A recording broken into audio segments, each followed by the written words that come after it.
Deus abençoe a sua vida, Deus abençoe a sua casa, a sua família, em nome de Jesus. Nós estamos em 120 dias de consagração, esta é a nossa live de número 77, neste 105º dia, acho que é isso, né?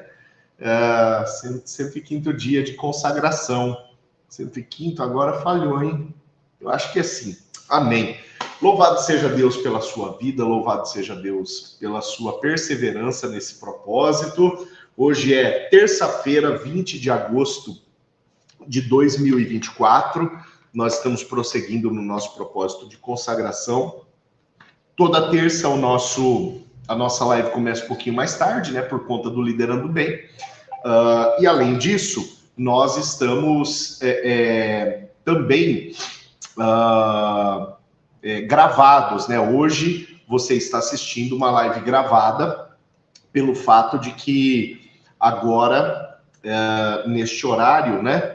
É o horário que eu estou dando aula na faculdade de teologia. Então, por isso, você está assistindo uma live gravada hoje, tá bom?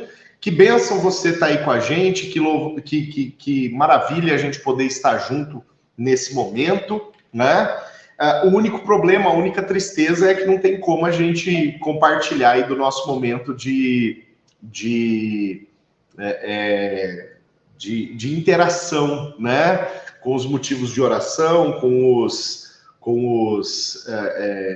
bate-papos aí do chat, né? Os cumprimentos dos irmãos, das irmãs. Felizmente a gente não tem condições de fazer isso quando a gente grava, né? Mas nós vamos orar juntos e nós vamos ter também o nosso momento de reflexão na palavra, tá bom?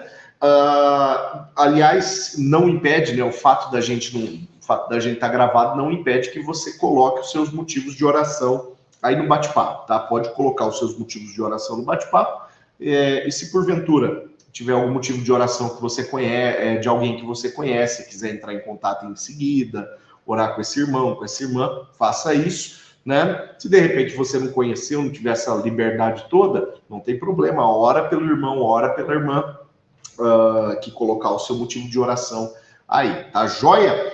Vamos lá para a nossa reflexão, queridos. Aliás, antes de ir para a nossa reflexão, nosso trecho de leitura de hoje, ele foi Atos 17 e 18, e a primeira carta aos Tessalonicenses inteira, né? 1 Tessalonicenses capítulos 1, 2, 3, 4 e 5, né? Esse foi o nosso trecho de leitura de hoje. Já deixa eu aproveitar e falar o trecho de amanhã, dia 21. Amanhã, 2 Tessalonicenses inteira também, né? Capítulos de 1 a 3.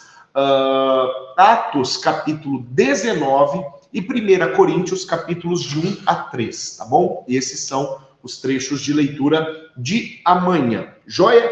Vamos para a nossa reflexão? Eu quero convidar você a encontrar aí na sua Bíblia 1 Tessalonicenses, capítulo 2, e eu quero refletir contigo acerca daquilo que está escrito lá no versículo de número 13, tá? 1 Tessalonicenses, capítulo 2, versículo 13. Dá uma olhadinha nessa passagem e presta bastante atenção no que Paulo coloca aqui para os Tessalonicenses, os crentes de Tessalônica. Ele diz o seguinte: outra razão ainda temos nós para incessantemente dar graças a Deus, é que tendo vós recebido a palavra que de nós ouvistes, que é de Deus, acolhestes não como palavra de homens, e sim como em verdade é a palavra de Deus, a qual com efeito está operando eficazmente em vós os que credes. Querida, Paulo ele faz alguns elogios aos crentes de Tessalônica, dentre eles, aqui no primeiro capítulo, Paulo fala acerca da eficiência da palavra para tornar os crentes de Tessalônica missionários, para fazer com que eles desejem levar esta palavra a outros tantos crentes, e ele cita o exemplo da Macedônia, quando ele escreve aqui neste primeiro capítulo. Agora, no segundo capítulo, Paulo ele fala acerca do efeito da palavra na própria vida dos crentes de Tessalônica. Ele diz: olha, vocês acolheram esta palavra não como palavra de homens, mas como uma palavra, como de fato ela é, de Deus. Paulo coloca isso, e ele diz, vocês entenderam o poder sobrenatural desta palavra, vocês entenderam o poder criador desta palavra, vocês entenderam o poder transformador desta palavra. E por causa disso, Paulo diz, por conta disso, esta palavra está operando eficazmente em vós, os que credes.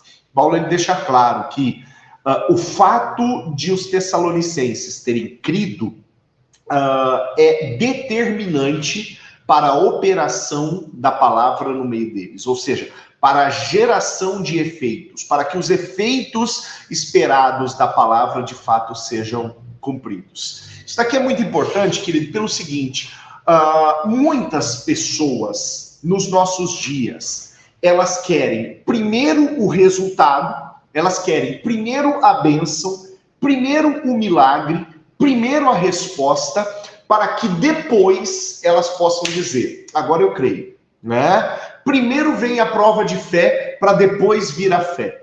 E aqui Paulo está dizendo, olha, vocês creram, e pelo fato de vocês terem crido, a palavra exerce em vocês o efeito que vocês esperam. E aqui tem uma ordem completamente invertida, no entanto, a ordem do reino é essa. A ordem do Senhor é essa. Em primeiro lugar, nós cremos. Em primeiro lugar, nós ousamos acreditar naquilo que a palavra estabelece. Em primeiro lugar, nós acreditamos naquilo que o próprio apóstolo Paulo chama de loucura da pregação. Naquilo que para o mundo conota como loucura, mas para aquele que crê é tido como sabedoria. Não é? A palavra, ela pressupõe isso. Em primeiro lugar, o exercício da minha fé. Em segundo lugar, o efeito da palavra na minha vida. O efeito o elogio de Paulo aos Tessalonicenses, ele vai nessa direção, né?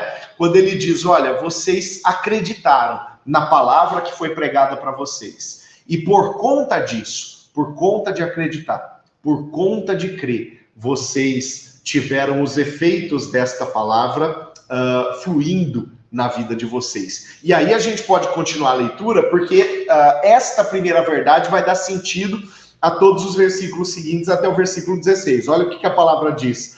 Tanto é assim, irmãos, que vos tornastes imitadores das igrejas de Deus existentes na Judéia em Cristo Jesus, porque também padecestes da parte dos vossos patrícios as mesmas coisas que eles, por sua vez, sofreram dos judeus, os quais não somente mataram o Senhor Jesus e os profetas, como também nos perseguiram e não agradam a Deus e são adversários de todos os homens, a ponto de nos impedirem de falar dos gentios para que estes sejam salvos, a fim de irem enchendo sempre a medida de seus pecados. A ira, porém, sobreveio contra eles definitivamente. O que Paulo está dizendo aqui? Olha, vocês creram, e o fato de vocês terem crido proporcionou na vida de vocês o cumprimento da palavra de tal forma que vocês experimentaram não apenas os milagres, mas experimentaram também a consequência da palavra existir na vida de vocês, ou seja, o desejo de multiplicar esta palavra, mas também o sofrimento da multiplicação desta palavra. Vocês sabem que ontem, na ministração do Paulo Fehnemann, aqui no curso Perspectivas, mais uma vez, você que não veio, perdeu, né? Foi fantástico, foi tremendo, querido. Mas na ministração do Fehnemann, ele terminou e alguém fez uma pergunta sobre o sofrimento de Deus enquanto as nações não são conquistadas. Né? Um dos temas da ministração de ontem, né, da palavra de ontem, foi o seguinte: Deus espera que todos os povos o adorem. E só existe missão da igreja, porque nem todos os povos ainda adoram ao Senhor. Né? Só existe a obra missionária, só existe a necessidade da igreja cumprir o ministério do evangelismo, o ministério do discipulado. Só existe isso porque ainda existem pessoas que não adoram ao Senhor. né? E o grande objetivo de Deus por ter nos criado é a adoração. Ele nos criou para a adoração, assim vai ser na eternidade. A eternidade é um ambiente de adoração. Nós estaremos adorando ao Senhor eternamente. E enquanto não há um credenciamento, uma possibilidade de todas as pessoas aproximarem-se desta realidade de salvação, então o Senhor vai dando chances através da obra missionária para que estas pessoas alcancem a salvação. No entanto, a própria palavra estabelece, né, que Deus anseia, né, Deus espera pela conversão de todos os seus. Deus espera pela conversão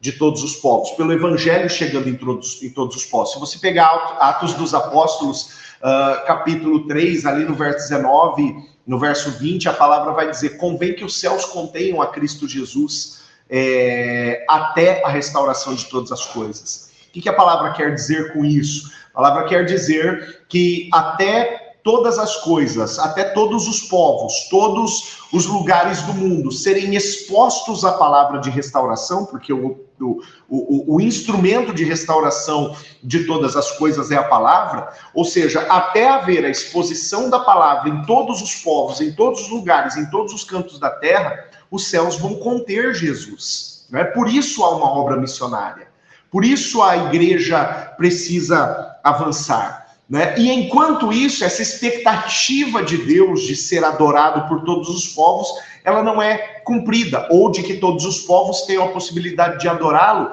não é cumprida, enquanto o evangelho não é exposto por sobre toda a terra. Dá para perceber a importância do evangelismo? Né? Dá para perceber a importância do discipulado? Acho que já está claríssimo, né, para nós como igreja, que é importante, mas cada vez vão aparecendo mais porquês, vão aparecendo mais explicações. Mas ok, o apóstolo Paulo aqui, ele está dizendo, olha, vocês se tornaram sofredores conosco. Né? Ele destaca o sofrimento que os primeiros cristãos sofreram na perseguição dos judeus ali no território de Jerusalém. Ele está se referindo à dispersão ali de Atos, capítulo de número 8. Né? Essa é a referência, né, que Paulo está usando, né, fazendo esta menção à dispersão de Atos capítulo 8, quando ele fala desta perseguição dos judeus. E esta perseguição dos judeus e este sofrimento dos cristãos, ele é nada menos do que um espelho do sofrimento de Deus por conta daqueles que ainda não se converteram. É um espelho do sofrimento de Deus por conta daqueles que ainda não conhecem a Jesus Cristo. Né? Então, o sofrimento dos cristãos, ele nada mais é do que um sentimento,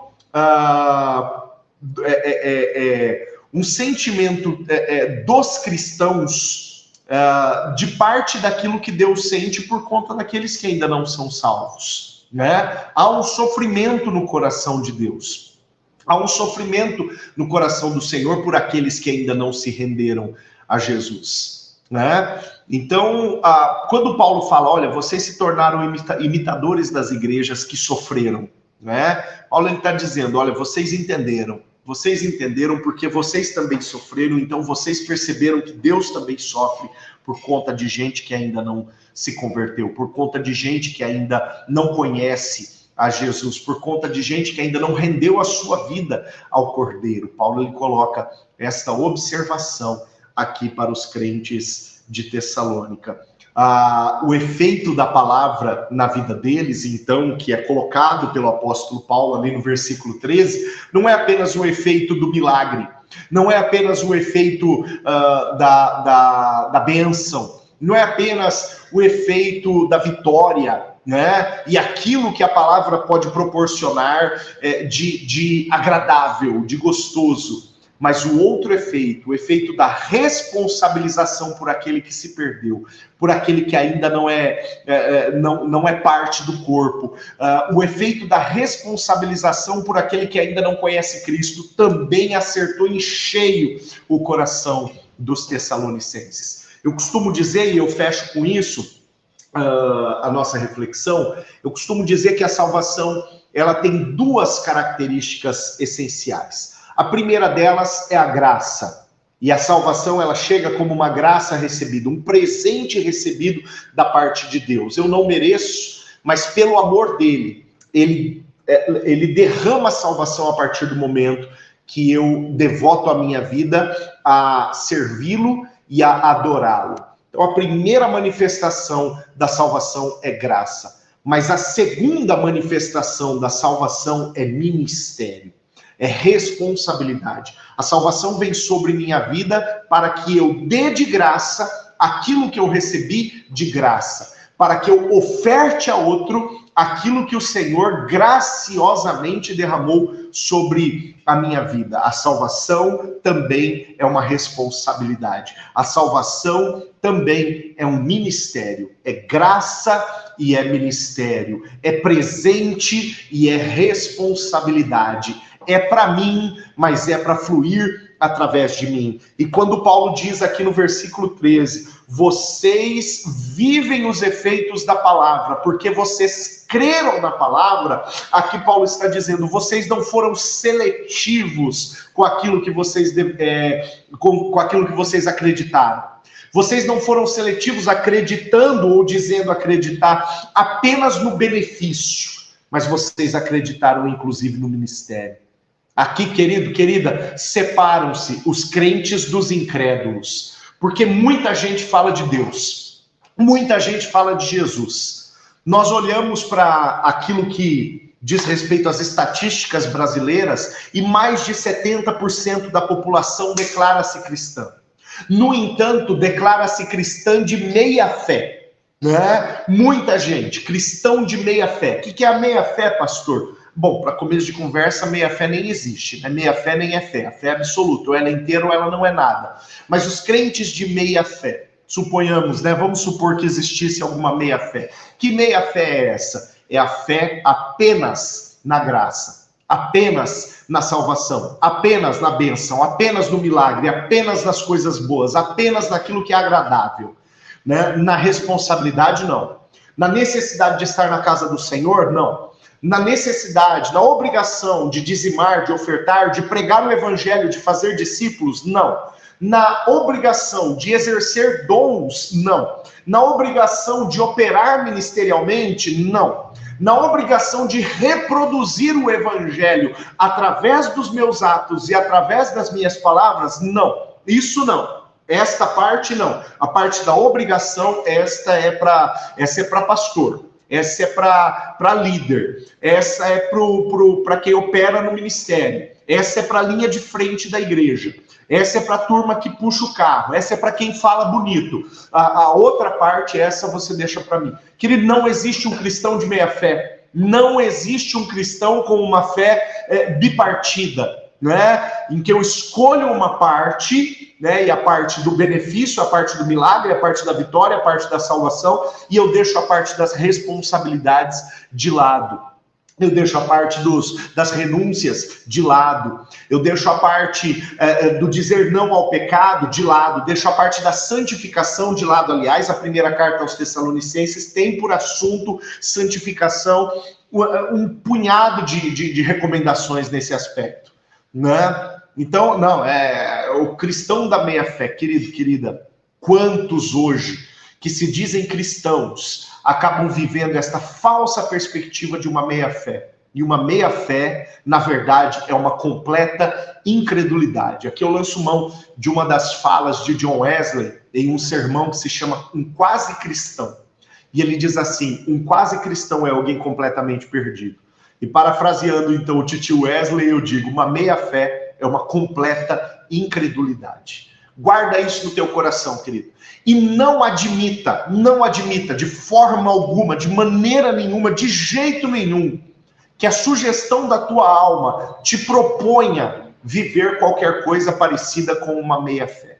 Não admita no teu coração a ideia de que você vai ser apenas um herdeiro, bem entre aspas mesmo, de benefícios sem você assumir as suas responsabilidades. Esta fé não existe. A fé legítima, ela pressupõe que, de fato, eu vou viver os benefícios, mas as responsabilidades não serão dispensadas. Eu vou viver cada uma delas. Eu vou viver o meu ministério, eu vou pregar o evangelho, eu vou fazer discípulos, eu vou emanar o amor de Cristo, eu vou amar a Deus sobre todas as coisas, eu vou amar o meu próximo como a mim mesmo, eu vou discipular pessoas, eu vou ganhar pessoas para Jesus, eu vou exercer o dom, eu vou orar pelas pessoas, eu vou jejuar, eu vou renunciar ao pecado, eu vou ajudar a plantar igrejas, eu vou contribuir com a obra, eu vou fazer aquilo que é a minha obrigação.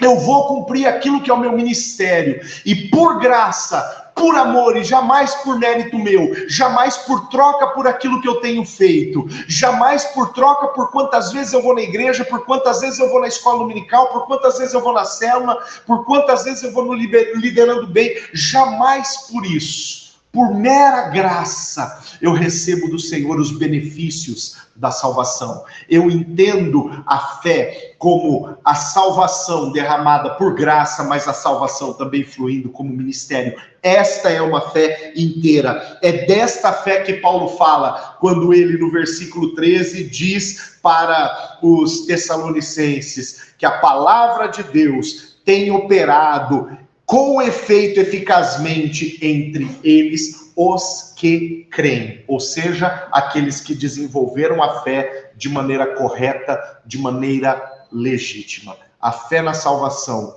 que é graça, a fé na salvação, que é responsabilidade, que é ministério. Guarda isso no teu coração e que a tua vida possa emanar esta fé legítima e verdadeira em nome de Jesus. Amém? Glória a Deus. Querido, querida, esta reflexão está gravada, tá? Hoje é terça-feira, no decorrer destas semanas deste semestre, eu estou lecionando na nossa faculdade de teologia na terça, né? Já eu volto para o meu dia normal, que é a quarta-feira à noite, né? Mas eu tenho lecionado nestes dias, a terça-feira, das 9h20 até as 23 horas. Então, por isso, a necessidade de eu deixar gravado aqui para você, principalmente hoje, né, terça-feira, que a nossa live começa um pouquinho mais tarde por causa do Liderando Bem. Às 9h15 começa, né? Então, por conta disso, a nossa live está gravada hoje, tá bom? Amanhã, com a graça de Deus, nós vamos estar ao vivo. Entre um compromisso e outro, amanhã eu tenho uma reunião às 8h, aí eu faço a live com vocês às 9h, e eu vou gravar um podcast às 10h, ó. Amanhã eu fico na tela o dia inteiro, meu Deus. O dia não, mas pelo menos a parte do fim da tarde até tarde da noite vai ser na frente da tela. Louvado seja Deus. Tudo é para honra e glória do Senhor e tudo isso é trabalho da obra dele, né? Louvado seja Deus por isso. Tá bom? Então, estamos gravados, por isso eu não tenho condições de interagir com você nos motivos de oração, de interagir no bate-papo, tá certo? Mas eu te encorajo, se você tiver motivo de oração, coloca no bate-papo. Se você viu aí o motivo de oração de alguém, ora por esse motivo. Se é de alguém que você conhece, entre em contato e ora com ele, com ela, tá bom? Faz isso sim, tá bom? E não se esqueça que agora, no mês de agosto, nosso alvo de oração é esse aí, ó. Nós estamos orando por filhos espirituais, né? Filhos espirituais, querido, ó, tudo a ver com a palavra que nós recebemos hoje. Gerar filhos espirituais é entender que a minha fé não é apenas uma graça recebida, não apenas a minha salvação, melhor dizendo, não é apenas uma graça recebida, não é apenas um presente dado, mas ela é também uma responsabilidade assumida, né? Um ministério a ser exercido, o ministério da salvação, o ministério da reconciliação de 2 Coríntios capítulo 5. 2 Coríntios capítulo 5, nós vamos ler lá no dia 23, ó, daqui 3 dias, né? Nós vamos ler o 2 Coríntios capítulo 5, quando a palavra fala que Deus estava em Cristo reconciliando consigo o mundo e ele liberou sobre nós o ministério da reconciliação. A palavra da reconciliação está sobre nós, para que a gente possa levar a outras pessoas, né? Então, é uma responsabilidade. Não tem como fugir disso. Não tem como fugir. Isso deve cutucar a nossa vida todos os dias. A responsabilidade de multiplicarmos o evangelho.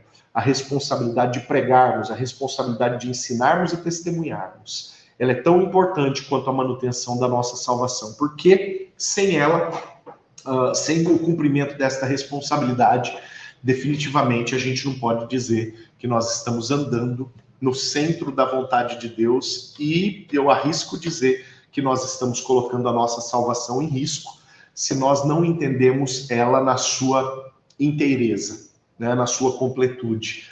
E está aqui aquilo que nós acabamos de ler em 1 Tessalonicenses 2, para evidenciar isso para nós, né? Então, gerar filhos espirituais não é privilégio de uma meia dúzia, né? Mas é uma obrigação de todo crente, de todo discípulo, de toda discípula, de todo cristão legítimo e de toda cristã legítima. Amém? Por isso nós oramos nesta direção. Amém? Vamos orar, querido, em nome de Jesus? Meu Deus, obrigado, Pai, pela Tua palavra, obrigado pela Tua graça derramada nas nossas vidas, obrigado pela oportunidade que o Senhor nos dá, meu Deus, de refletirmos na Tua palavra, de recebermos aquilo que o Senhor tem ministrado a nós e de discernirmos, Pai, através da Tua palavra, cada vez mais o nosso ministério e as características do nosso chamado como cristãos, como discípulos e como discípulas. Que a Tua graça alcance o meu irmão, a minha irmã, que estão acompanhando esta live, e que em nome de Jesus, Pai, o Senhor, pela Tua misericórdia, pela Tua grandeza e pelo Teu poder, possa nos fortalecer na obra, meu Deus, de exercermos a salvação como ministério. É muito bom, Senhor, de fato, nós termos a salvação como graça recebida, como um presente da Tua parte.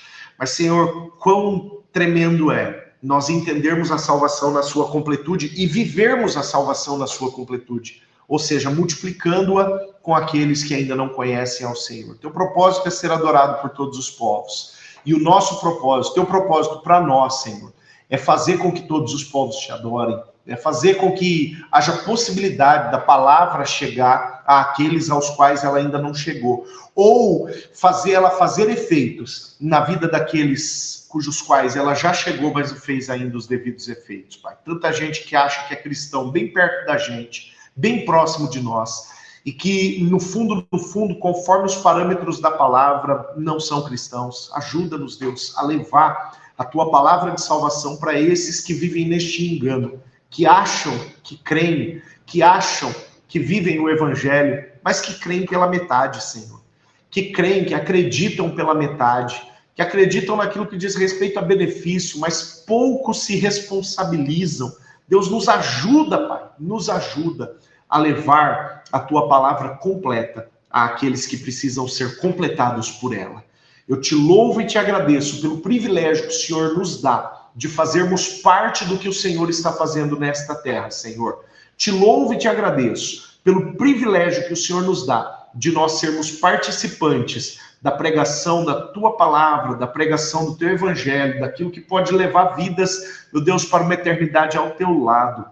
Em nome de Jesus, Senhor, continua nos capacitando e nos fortalecendo. Eu quero clamar pela Tua bênção sobre a casa do meu irmão, da minha irmã, sobre a vida dele, da vida dela, destes que estão acompanhando agora, Senhor, esta transmissão, daqueles que vão assistir este vídeo em outro momento. Que a Tua bênção seja sobre estas vidas preciosas, Senhor, abrindo portas, proporcionando cura, levando saúde, levando respostas, trazendo restauração, Pai, que em nome de Jesus, o Senhor possa conhecer os desejos do coração desse Teu filho e desta Tua filha, alinhar estes desejos à Tua vontade, que é boa, agradável e perfeita, e fazer o Teu filho, Senhor, vitorioso, a Tua filha vitoriosa, mediante o cumprimento da Tua boa, agradável e perfeita vontade na vida dele, na vida dela. Eu oro agradecido, Senhor, no santo nome de Jesus. Amém. Amém. Louvado seja Deus. Glórias ao nome do Senhor. Querido, querida, para terminar, para quem chegou depois, né, só avisando, estamos gravados hoje, tá? Por conta da nossa, da faculdade de teologia, que vocês sabem que eu estou lecionando, estou cheio de material para minha aula aqui hoje, ó, cheio de anotação em hebraico, olha que chique, né? Cheio de explicações aqui para poder trazer para os meus aluninhos. Eita, glória a Deus, né? Quem quiser depois uma aulinha de hebraico, não pede para mim não, porque eu já estou ficando doido com isso. Brincadeira, né? Depois, quem sabe, a gente, na sala de imersão, né, nós estamos estudando o Antigo Testamento esse semestre, Quem sabe na sala de imersão na Bíblia a gente apresenta alguma coisinha, né, da língua do Antigo Testamento para os irmãos e para as irmãs, né? Não vou falar que vou apresentar uma gramática, porque aí já é demais, né? Já seria assunto para alguns anos de aula, mas não é o nosso objetivo. Amém? Querido, querida, amanhã, 21 horas, a gente vai estar por aqui, né? Com a graça de Deus, conforme os planejamentos, amanhã a gente deve estar ao vivo. Tá? Amanhã estaremos ao vivo, não tive ao vivo ontem, né, por conta de outro compromisso. Hoje também, ontem por conta do Perspectivas, né, do curso Perspectivas, hoje por conta da nossa aula na Faculdade de Teologia, mas amanhã a gente estará ao vivo. Amanhã, quinta, sexta, estaremos ao vivo. Com a graça de Deus, aí a gente interage, aí a gente conversa, aí a gente vê os motivos de oração, mas se de repente tiver um motivo de oração no bate-papo de alguém que você conhece, entre em contato com ele, com ela agora, ora com ele, ora com ela, tá bom? Abençoa a vida dele, abençoa a vida dela, em nome de Jesus. Amém? Querido, querida, Deus abençoe. Até amanhã, em nome de Jesus.